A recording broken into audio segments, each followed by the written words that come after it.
He's involved in a number of businesses. He's a great role model. Telling it like it is, giving you both sides of the story. This is Cats at Night. Great American, a great New Yorker. Now, here's John Catsimatidis. This is John Catsimatidis. It's Cats at Night, and I'm here with Lydia Serrani. How are you, Lydia?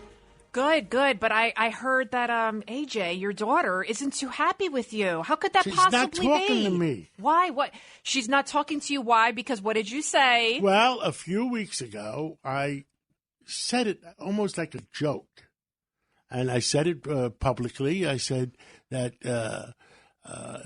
in the way the Republican Party is in New York City right now, even if Jesus Christ ran as a Republican mayor for New York City, even though he's Jewish, he would lose. And he's progressive, but too. It was, well, what's the right word?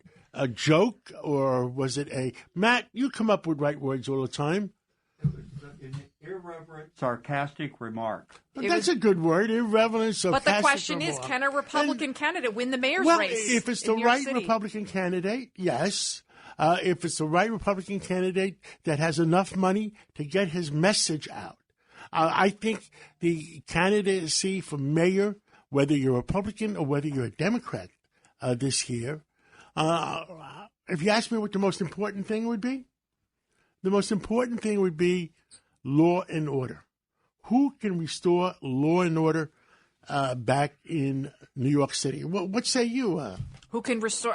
We need a comment. Don't you think if it was one subject to talk about, is that the right subject? 100%. That is the number one issue, and the taxes. We can't keep raising taxes. We're going to win like on the COVID. 100%. Whether it's May 31st or June 30th, we're going to win.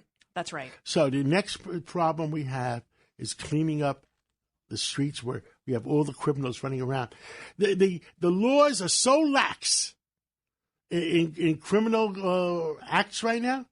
People are coming in from outside New York to commit crimes in New York City.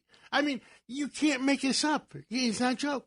And you had the NYPD saying that in the last year, 90% of the people they've arrested for illegal gun possession with loaded guns, 90% of those individuals are back out on the streets. Shootings are up 100%. Homicides are up 40%. But you know a guy who knows a lot about all of this and even why you're seeing the cable stations, their ratings are going down.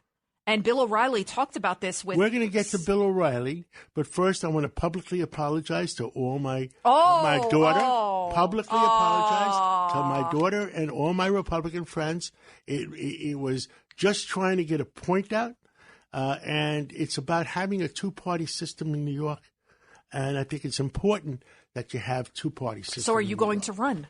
Is this your announcement? I can't tell you that yet. I don't know what I'm going to do.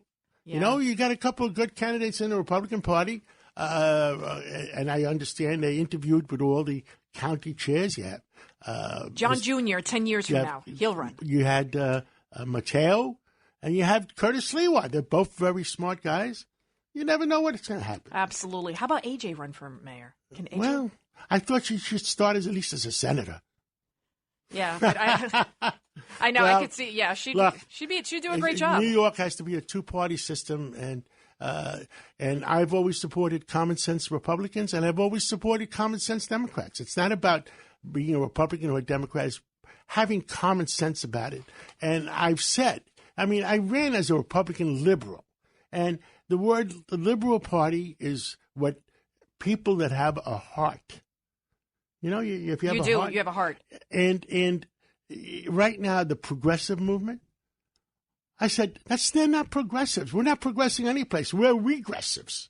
You know what you're really good at, John? You're good at bringing both sides of the you're so good at bringing people together and finding that common ground. That's why you would be an excellent mayor. Thank you.